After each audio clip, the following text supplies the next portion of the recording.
ನಾನು ಕಂಡಂತೆ ಇರೋ ವಿಚಾರ ಹೇಳ್ತೇನೆ. ಈಗ ನೀವು ಇಲ್ಲಿ ಕೂತಿದ್ದೀರ ಅಂತ ನಾನೇ ನಿಮ್ಮನ್ನು ಸಪೋರ್ಟ್ ಮಾಡಿ ಏನು ಮಾತಾಡಲ್ಲ. ಇರೋ ವಿಚಾರ ಏನಂದ್ರೆ, ಒಂದು ಪಕ್ಷ ಅಂತ ಇರುತ್ತೆ, ನಾಯಕರು ಅಂತ ಇರ್ತಾರೆ, ಅದಕ್ಕೆ ಕಾರ್ಯಕರ್ತರು ಅಂತ ಕೂಡ ಇರ್ತಾರೆ. ಆದರೆ ಎಲ್ಲ ಪಕ್ಷದ ಕಾರ್ಯಕರ್ತರನ್ನು ಗಮನಿಸ್ತಾ ಇದ್ದೀವಿ, ಎಲ್ಲ ಪಕ್ಷದ ನಾಯಕರನ್ನು ಗಮನಿಸ್ತಾ ಇದ್ದೀವಿ. ಅವರೆಲ್ಲ ಒಂದು ಸೈಡ್ ಇಟ್ಟರೆ KRS ಪಕ್ಷದವರು ಮಾತ್ರ ವಿಭಿನ್ನವಾಗಿ ಕಾಣ್ತಾ ಇದ್ದಾರೆ, ವಿಶೇಷವಾಗಿ ನಡೆದುಕೊಳ್ತಾ ಇದ್ದಾರೆ. ಯಾಕೆ ನೀವು ಹೇಳ್ಕೊಟ್ಟಿರೋದ, ಅಥವಾ ನಾವು ಅಧಿಕಾರಕ್ಕೆ ಬರ್ತೀವೋ ಬಿಡ್ತೀವೋ ಅದು ಸೆಕೆಂಡ್ರಿ ಅಂತ ಮನಸ್ಸಲ್ಲಿ ಇಟ್ಕೊಂಡು ವ್ಯವಸ್ಥೆ ವಿರುದ್ಧ ಹೋರಾಡಬೇಕು ಅನ್ನೋದಾ ಅವರ ಉದ್ದೇಶ?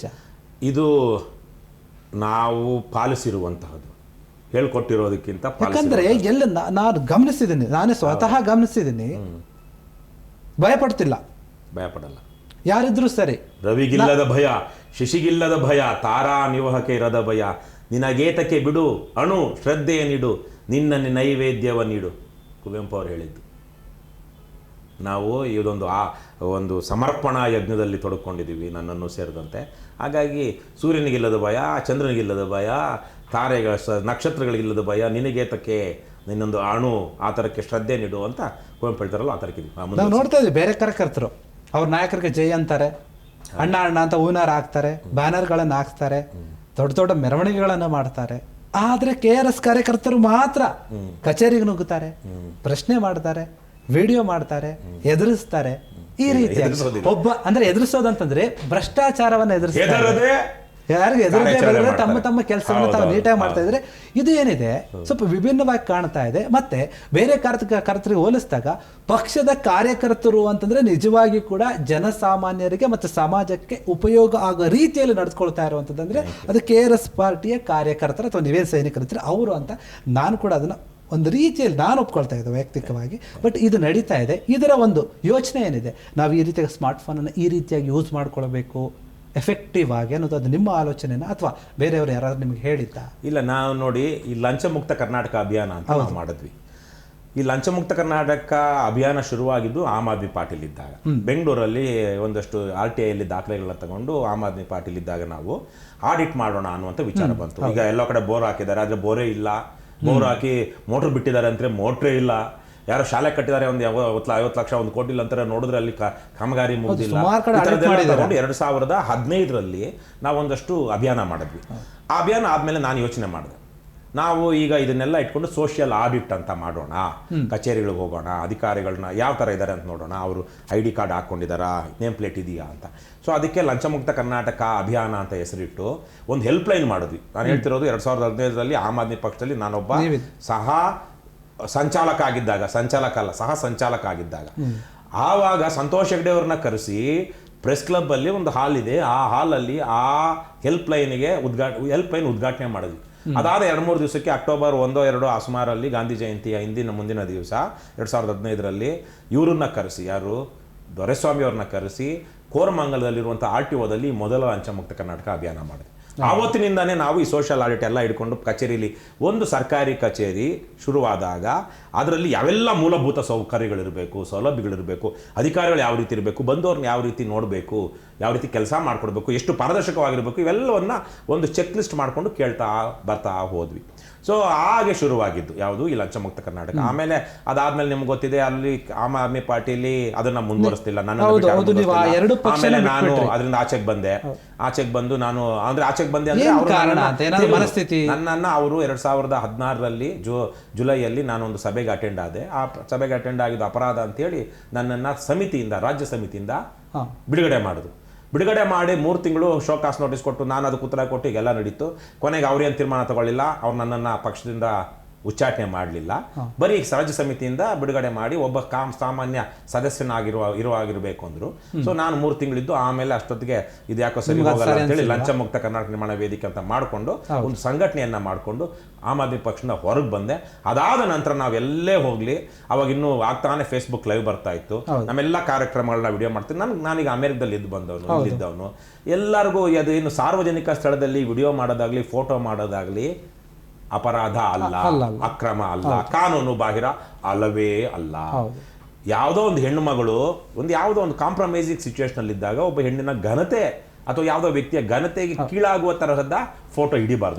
ಅದೇನಾಗುತ್ತೆ, ಅದೊಂಥರ ಪೋರ್ನ್ ತರಕ್ಕೆ ಆಗ್ಬಿಡುತ್ತೆ. ಆಗ ಆ ಥರದ ಘನತೆಯನ್ನು ತೆಗೆಯುವಂಥದ್ದಾಗಬಾರ್ದು ಅನ್ನೋದು ಬಿಟ್ಟರೆ, ಸಾರ್ವಜನಿಕ ಸ್ಥಳದಲ್ಲಿ ಯಾರೇ ಇದ್ರೂ ನನ್ನ ಫೋಟೋ ತೆಗಿಬೇಡಿ, ನಾನು ವಿಡಿಯೋ ಮಾಡಬೇಡಿ ಅಂತ ಹೇಳೋದಕ್ಕೆ ಯಾರಿಗೂ ಅಧಿಕಾರ ಇಲ್ಲ. ಇವತ್ತು ಪ್ರಪಂಚಾದ್ಯಂತ ಕೋಟ್ಯಾಂತರ ಸಂಖ್ಯೆಯ CCTVಗಳು ಪ್ರಪಂಚಾದ್ಯಂತ ಇವೆ. ಅಂದರೆ ಎಲ್ಲರೂ ಅಲ್ಲೆಲ್ಲ ತೆಗಿತಾ ಇಲ್ವಾ, ಫೋಟೋ ತೆಗಿತಿಲ್ವಾ, ವಿಡಿಯೋ ಮಾಡ್ತಾ ಇಲ್ವಾ CCTVಗಳು? ಹಾಗಾಗಿ ಮೀಡಿಯಾದವ್ರು ಎಲ್ಲಂದ್ರೆ ಹೋಗಿ ವಿಡಿಯೋ ಮಾಡಲ್ವಾ? ಮೀಡಿಯಾದವ್ರಿಗೆ ಸ್ಪೆಷಲ್ ಆದ ಅವ್ರಿಗೆ ಪತ್ರಕರ್ತರು, ಅದು ಅನುಮತಿ ಪಡೆದಿರುವಂಥ ಅಧಿಕೃತ ಪತ್ರಕರ್ತರು ಮಾತ್ರ ವಿಡಿಯೋ ಮಾಡಬೇಕಂತ ಎಲ್ಲರೂ ಕಾನೂನು ಇದೆಯಾ? ಅಂದ್ರೆ ಈ ತರ ವಿಡಿಯೋ ಮಾಡೋದ್ರಿಂದ ಆ ಕಚೇರಿಗೆ ಹೋಗಿ ಅವ್ರ ಕೆಲಸಕ್ಕೆ ಅಡ್ಡಿಪಡಿಸಿದಂತ ಈ ಥರದ್ದೆಲ್ಲೂ ಇಲ್ಲ, ಆ ಥರದ ಕಾನೂನುಗಳೆಲ್ಲೂ ಇಲ್ಲ. ಸೊ ಹಾಗಾಗಿ ನಾವು ಅದನ್ನು ಮಾಡ್ತಾ ಹೋದ್ವಿ. ನಾವು ಭಾಳ ಸಭ್ಯವಾಗಿ ಸೌಮ್ಯವಾಗಿಯೇ ಮಾಡಿದ್ವಿ. ನಾನು ಹೇಳಿದಾಗೆ ಒಂದು ಸಲ 2021ರಲ್ಲಿ ಭ್ರಷ್ಟರೇ ಪವಿತ್ರವಾದ ರಾಜಕಾರಣವನ್ನು ಬಿಟ್ಟು ತೊಲಗಿ ಅಂತ, ನಾಡಪ್ರೇಮಿಗಳೇ ಪ್ರಾಮಾಣಿಕ ರಾಜಕಾರಣಕ್ಕೆ ಮುಂದಾಗಿ ಅಂತ 31 ಜಿಲ್ಲೆಗಳಲ್ಲಿ 32 ದಿನಗಳ ಕಾಲ 3,500 ಕಿಲೋಮೀಟರ್ಗಳ ಬೈಕ್ ಜಾಥಾ ಮಾಡಿದ್ವಿ. ಎಲ್ಲಿ? ಈಸೂರು, ಶಿವಮೊಗ್ಗ ಜಿಲ್ಲೆಯ ಶಿಕಾರಿಪುರ ತಾಲೂಕಿನ ಈಸೂರು ಗ್ರಾಮದಲ್ಲಿ ಸ್ವತಂತ್ರ ಗ್ರಾಮ ಅಂತ ಘೋಷಣೆ ಮಾಡಿದಂಥ ಚಾರಿತ್ರಿಕ ಗ್ರಾಮದಿಂದ ಆರಂಭಿಸಿ 2021ರಲ್ಲಿ ನಾವು ಇಡೀ ರಾಜ್ಯಾದ್ಯಂತ ಜಾಥಾ ಮಾಡಿದ್ವಿ. ಆ ಜಾಥಾದಲ್ಲಿ ಸ್ವತಃ 65 ತಾಲೂಕು ಕಚೇರಿಗಳಿಗೆ, ಅದರಲ್ಲಿ 2 ತಾಲೂಕು ಕಚೇರಿ ಬಿಟ್ಟು ನಾನು 63 ತಾಲೂಕು ಕಚೇರಿಗಳಿಗೆ ಸ್ವತಃ ನಾನು ಹೋಗಿದ್ದೆ. ಅಂದರೆ ಆ ಅಭಿಯಾನ ಮಾಡುವಾಗ ಎಲ್ಲೂ ಯಾರಿಗೂ ತೊಂದರೆ ಮಾಡಲಿಲ್ಲ. ನಮ್ಮ ಪಾಡು ನಾವು ಹೋದ್ವಿ, ಅವರಿಗೆಲ್ಲ ಆ ತಹಸೀಲ್ದಾರ್ ಕರೆದ್ವಿ, ಏನೇನು ಲೋಪದೋಷಗಳು ಪಟ್ಟಿದೆ ಅದು ಕೊಟ್ವಿ. ಎಷ್ಟೋ ಜನ ಆ ಸಂದರ್ಭದಲ್ಲಿ ಬಹಳ ಒಳ್ಳೆ ಕೆಲಸ ಮಾಡ್ತೀರೋ, ನಾನು ಇವಾಗಲೇ ಬದಲಾಯಿಸ್ತೀನಿ ಸರ್, ಇಲ್ಲಿ ಲೋಕಾಯುಕ್ತದ ಮಾಹಿತಿ ಹಾಕ್ತೀವಿ, ACBದ ಮಾಹಿತಿ ಹಾಕ್ತೀವಿ, RTIದು ಎಲ್ಲಿ ತಗೊಳ್ಬೇಕು ಅಂತ ಹೇಳ್ತೀವಿ, ಕುಡಿಯೋ ನೀರು ಇಡ್ತೀವಿ, ಚೇರಾಗಿ ಕೂರಿಸಿ ಕೆಲಸ ಮಾಡ್ತೀವಿ ಅಂತ ಹೇಳಿದ್ರು. ನಮ್ಮ ಕಾರಣಕ್ಕಾಗಿ KRS ಪಕ್ಷ ಮತ್ತು ಲಂಚ ಮುಕ್ತ ಕರ್ನಾಟಕ ಮಾಡೋ ವೇದಿಕೆ ಕಾರಣಕ್ಕಾಗಿ ಇವತ್ತು ರಾಜ್ಯದಲ್ಲಿ ಯಾವ್ದಾದ್ರು ಅಧಿಕಾರಿಗಳು ID ಕಾರ್ಡ್ ಹಾಕ್ತಾ ಇದ್ದಾರೆ, ಅದು KRS ಪಕ್ಷ ಕಾರಣ. ರಾಜ್ಯದಲ್ಲಿ ಇವತ್ತು ಅಧಿಕಾರಿಗಳು ಗೌರವದಿಂದ ನಡ್ಕೊಳ್ತಾ ಇದ್ದಾರೆ ಸಾರ್ವಜನಿಕರಿಂದ, ಅದು KRS ಪಕ್ಷ ಕಾರಣ. ರಾಜ್ಯದಲ್ಲಿ ಇವತ್ತು ಯಾವುದೋ ಒಬ್ಬ ಕಚೇರಿಯಲ್ಲಿ ಅಧಿಕಾರಿಯ ಟೇಬಲ್ ಮೇಲೆ ಒಂದು ಏನು ಅಂತಾರೆ ಡೆಸಿಗ್ನೇಷನ್ ಇರೋ ಪ್ಲೇಟ್ ಇದೆ ಅಂದ್ರೆ ಅದಕ್ಕೆ KRS ಪಕ್ಷ ಕಾರಣ. ಇವತ್ತು ಈ ಮಟ್ಟಿನ ಸುಧಾರಣೆ ಬಂದಿದೆ ಅಂದ್ರೆ KRS ಪಕ್ಷ ಕಾರಣ.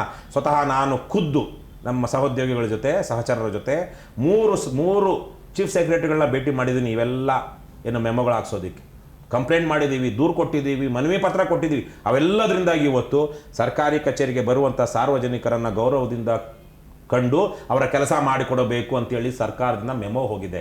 ನಾವು ಕಾರಣ. ಹಾಗಾಗಿ ಯಾರಿಗೇನು ತೊಂದರೆ ಕೊಡಲಿಲ್ಲ. ಆ ಸಂದರ್ಭದಲ್ಲಿ ಹೋಗ್ತಿದ್ವಿ, 2 ನಿಮಿಷ 3 ನಿಮಿಷ 5 ನಿಮಿಷ ಒಬ್ಬೊಬ್ಬರ ಹತ್ರ ಮಾತಾಡ್ತಿದ್ವಿ.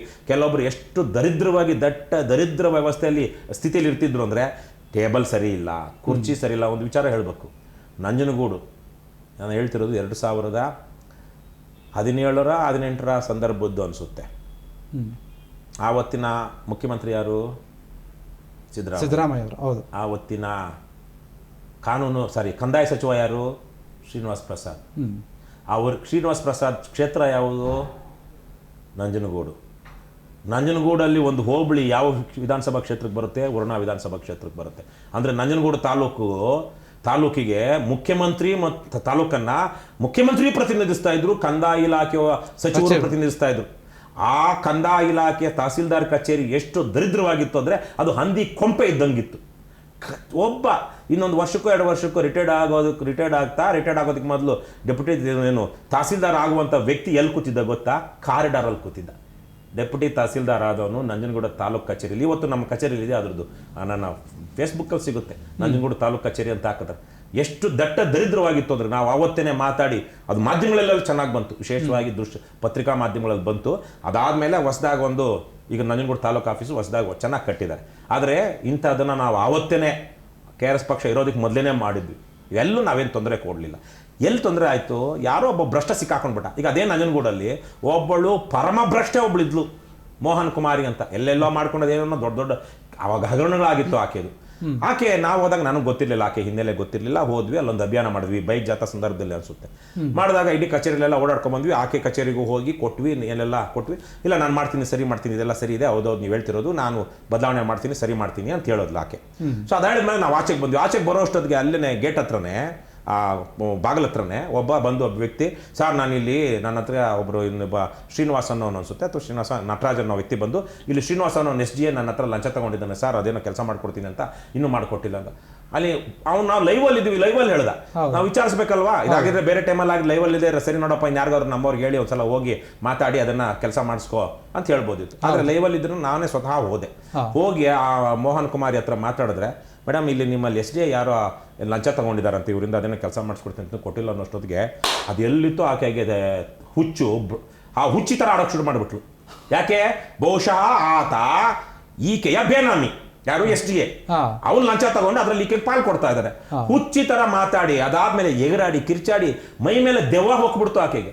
ಯಾರೋ ಮೊನ್ನೆ ಒಬ್ಳು ಹೊಡೆದ್ಲಲ್ವ ನಮ್ಮ ಪಕ್ಷದವ್ರನ್ನ, ಇಲ್ಲೆಲ್ಲ ಮಾದನಾಯಕನಹಳ್ಳಿ ಇದರಲ್ಲಿ ಇದು ಹೆಲ್ಮೆಟ್ ರಪ ರಪ ರಪ ಅಂತ, ಆ ಥರದ ಆಕೆ ಆ ಥರಕ್ಕೆ ಮಾಡಲಿಲ್ಲ. ಆದರೆ ಮೈ ಮೇಲೆ ದೆವ್ವ ಬಂದಂಗೆ ಹುಚ್ಚಿಡ್ದಂಗೆ, ಅದಕ್ಕೆ ಮೊದಲು ಕೇವಲ 10-15 ನಿಮಿಷದ ಮೊದಲು ಭಾಳ ಗೌರವಿತವಾಗಿ ನಮ್ಮ ಜೊತೆ ಮಾತಾಡಿದ್ದಂಥ ಒಬ್ಬ ತಹಸೀಲ್ದಾರು ಹುಚ್ಚಿಡ್ದಂಗೆ ದೆವ್ವ ಮೆಟ್ಕೊಂಡಂಗೆ ಆಡೋದಕ್ಕೆ ಶುರು ಮಾಡಿದ್ರು. ಸೊ ನಾವು ಅದಕ್ಕೆ ಆ ಟೈಮಲ್ಲಿ ಏನು ಉತ್ತರ ಕೊಡಬೇಕು ಅದೆಲ್ಲ ಕೊಟ್ಟು ಬಂದ್ವಿ, ಎಲ್ಲ ಲೈವಲ್ಲಿ ಇದೆ. ಅದಾದ್ಮೇಲೆ ಆಕೆ ಮಾರನೇ ದಿವಸನೇ ಹೋಗಿ ನಮ್ಮ ಮೇಲೆ ಸುಳ್ಳು ಕಂಪ್ಲೇಂಟ್ ಮಾಡಿದ್ಲು. ಸುಳ್ಳು ಕಂಪ್ಲೇಂಟ್ ಮಾಡಿ ಕೇಸ್ ಇದೆ, ಇವಾಗ ನಾವು ಅಲಿತಾ ಇದ್ದೀವಿ ಆ ಕೇಸ್ಗೆ. ಆದರೆ ಆಕೆಗೇನು ಒಳ್ಳೇದಾಗಿಲ್ಲ. KRS ಪಕ್ಷದ ಮೇಲೆ ಸುಳ್ಳು ಕಂಪ್ಲೇಂಟ್ ಹಾಕಿದಂಥವ್ರಿಗೆ, ಕಿರುಕುಳ ಕೊಟ್ಟವ್ರಿಗೆ ಯಾರಿಗೂ ಒಳ್ಳೇದಾಗಿಲ್ಲ, ಯಾವಳಿಗೂ ಒಳ್ಳೇದಾಗಿಲ್ಲ. ನಾವು ನೋಡಿದ್ದೀವಿ ಎಷ್ಟು. ಈಗ ಮೊನ್ನೆ ತಾನೇ ಒಬ್ಬ ಲೋಕಾಯುಕ್ತದಲ್ಲಿ ಸಿಕ್ಕಾಕೊಂಡು ಎಲ್ಲೆಲ್ಲಿ ನಮ್ಮ ಕಾರಣಕ್ಕಾಗಿ, ಅದು ಏನು ಸತ್ಯದ ವಿರುದ್ಧ, ಧರ್ಮದ ವಿರುದ್ಧ ಹೋಗುವಂಥವ್ರಿಗೆ ಆಗುವಂತಹ ಶಾಪ ಮತ್ತೆ ಪಾಪ. ಮೊನ್ನೆ ಒಂದು ಪೊಲೀಸ್ ಟೀಮು ಅಂದ್ರೆ ಈ ತರಕ್ಕೆ ಯಾರೋ ಒಂದು ಅಧಿಕಾರಿಗಳ ಹತ್ರ ಹೋಗಿ ನಾವು ಅವರ ತಪ್ಪನ್ನ ಕೇಳಿದಾಗ ಅದಕ್ಕೆ ಹೇಗೆ ಪ್ರತಿಕ್ರಿಯಿಸಬೇಕು ಅಂತ ಗೊತ್ತಿಲ್ಲದೆ ಹುಚ್ಚುಚ್ಚಾಗಿ ಆಡುವಂತ ಅವ್ರ ಕಾರಣದಿಂದಾಗಿ ಸಾವಿರಾರು ಕಡೆಗಳಲ್ಲಿ 10 ಕಡೆ ಇಂಥ ಸಮಸ್ಯೆಗಳಾಗಿದೆ. ಸಾವಿರಾರು ಕಡೆ ನಾವು ಮಾಡುವ ಅಭಿಯಾನಗಳಲ್ಲಿ 95% ಅಭಿಯಾನಗಳಲ್ಲಿ ಏನೇನೂ ಸಮಸ್ಯೆ ಇಲ್ಲ. ಕೇವಲ 2-3% ಅಭಿಯಾನಗಳು ಮಾತ್ರ ನಾವು ಪೊಲೀಸರ ಜೊತೆಗೆ ಮಾಡಿರುವಂಥದ್ದು. ಆದರೆ ಇಡೀ ರಾಜ್ಯಕ್ಕೆ ಪೊಲೀಸ್ ಅನ್ನೋಷ್ಟೊತ್ತಿಗೆ KRS ಪಕ್ಷ ಜ್ಞಾಪಕ ಬರುತ್ತೆ. ಯಾಕೆ? ಪೊಲೀಸರಿಂದ ಜನ ಅಷ್ಟು ನೊಂದಿದ್ದಾರೆ, ಅಷ್ಟು ಬೆಂದಿದ್ದಾರೆ, ಅಷ್ಟು ಕಿರುಕುಳಕ್ಕೊಳಗಾಗಿದ್ದಾರೆ. ಹಾಗಾಗಿ ಪೊಲೀಸರ ಜೊತೆಗೂ ಎಷ್ಟೋ ಮಾತಾಡಿದ್ದೀವಿ, ಅವ್ಯಾವೂ ಆ ಥರಕ್ಕೆ ವೈರಲ್ ಆಗಿಲ್ಲ. ಆದರೆ ಎಲ್ಲೋ ಒಂದು ಸಂಘರ್ಷ ಆಗಿದ್ದು ಬಹಳ ಅಪರೂಪಕ್ಕೆ.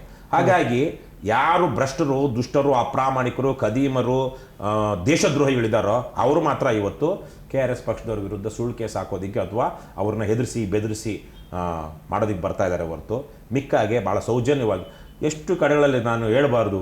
ಅದು ದೊಡ್ಡ ದೊಡ್ಡ ಅಧಿಕಾರಿಗಳು ಕೂಡ ನಮ್ಗೆ ಎಷ್ಟು ಗೌರವದಿಂದ ನೀವು ಮಾಡ್ತಿರೋದು ಒಳ್ಳೆ ಕೆಲಸ, ದಯವಿಟ್ಟು ಬಿಡಬೇಡಿ, ನಿಮ್ಮ ಮೇಲೆ ಕೇಸ್ ಆಗುತ್ತೆ, ಇನ್ನೊಂದಾಗುತ್ತೆ ಅಂತ ಬಿಡಬೇಡಿ ಅಂತ ಹೇಳ್ತಾರೆ. ಗೊತ್ತಾ? ಓಪನ್ ಆಗಿ ಒಂದು ರಾಜಕೀಯ ಪಕ್ಷವನ್ನು ಹೊಗಳಬಾರ್ದು ಸರ್ಕಾರಿ ಅಧಿಕಾರಿಗಳು, ಓಪನ್ ಆಗಿ ಹೊಗಳಿದ್ದಾರೆ, ಲೈವಲ್ಲಿ ಹೊಗಳಿದ್ದಾರೆ. ಎಲ್ಲಿಂದ ಬಂತದ್ದು ಇದು? ನಾವೇನು ಅವ್ರಿಗೆ ಇವ್ರ ತರಕ್ಕೆ ಲಂಚ ಕೊಡ್ತೀವಾ? ಬೇರೆಯವ್ರ ತರಕ್ಕೆ ಟ್ರಾನ್ಸ್ಫರ್ ಮಾಡಿಸ್ತೀವಾ? ಅಥವಾ ಇವ್ರಿಗೇನೋ ವಿಶೇಷವಾದ ಇದು ಕೊಡ್ತೀವಾ, ಅನುಕೂಲ ಮಾಡ್ಕೊಡ್ತೀವಿ? ಇಲ್ವಲ್ಲ, ಬೇರೆ ಪಕ್ಷಗಳ ಅಧಿಕಾರ ಆಡಳಿತಾರೂಢ ಪಕ್ಷಗಳಿಗೆ. ಆದರೆ ಯಾಕೆ ಅವರು ನಮ್ಮನ್ನು KRS ಪಕ್ಷವನ್ನು ಹೊಗಳ್ತಾರೆ? ಪೊಲೀಸರು ಎಷ್ಟೋ ಕಡೆಗಳಲ್ಲಿ ಪೊಲೀಸರು ಬಂದು ನಿಲ್ಲಿಸಿ ನಮಗೆ ಕಾಫಿ ಕೊಡಿಸ್ತಾರೆ, ತಿಂಡಿ ತಿನ್ನಿಸ್ತಾರೆ. ಬೇಡ ಅಂದ್ರೂ ಡಬ್ಬಿಗೆ ಡೊನೇಷನ್ ಹಾಕಿದ್ದಾರೆ. ಬೇಡ ಅಂದ್ರೂ ನೀವು ಕೊಡಬಾರ್ದು ಅಂತ ಹೇಳೋದು ಕಾರಣಕ್ಕಾಗಿ ಸರ್ಕಾರಿ ಅಧಿಕಾರಿಗಳು ಯಾವುದೇ ರಾಜಕೀಯ ಪಕ್ಷಕ್ಕೆ ಡೊನೇಷನ್ ಕೊಡಬಾರ್ದು. ಅವರ ಮನೆಯವರ ಹೆಸರಲ್ಲಿ ಯಾಕೆ ನಮಗೆ ಫೋನ್ ಪೇ ಮಾಡಿದ್ದಾರೆ? ಕ್ಷಣದ ಸುದ್ದಿಗಳಿಗಾಗಿ ಫ್ರೀಡಂ ಟಿವಿ ಸಬ್ಸ್ಕ್ರೈಬ್ ಮಾಡಿ, ಲೈಕ್ ಮಾಡಿ ಹಾಗೂ ಫಾಲೋ ಮಾಡಿ. ಹೊಸ ಸುದ್ದಿಗಳ ನೋಟಿಫಿಕೇಶನ್ಗಾಗಿ ಬೆಲ್ ಐಕಾನ್ ಮೇಲೆ ಕ್ಲಿಕ್ ಮಾಡಿ.